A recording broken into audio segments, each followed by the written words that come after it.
Hey everybody, glad you stopped by to take a look at our video today. Today we've got a 2014 BC1000XL. This machine has the 74 horse Deutz diesel engine in it.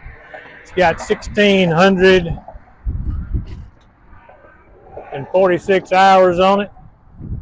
This machine has been through our shop. It's been serviced and inspected.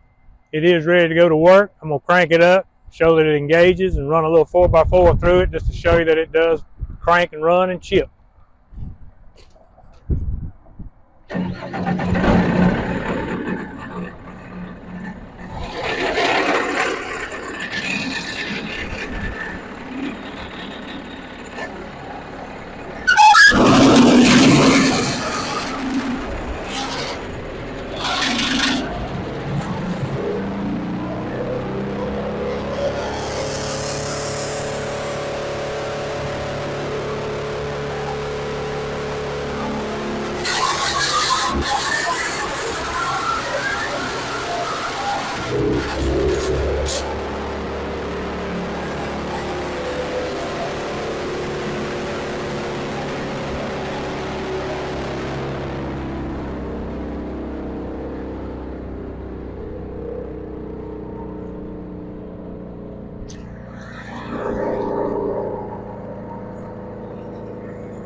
She's ready to go to work.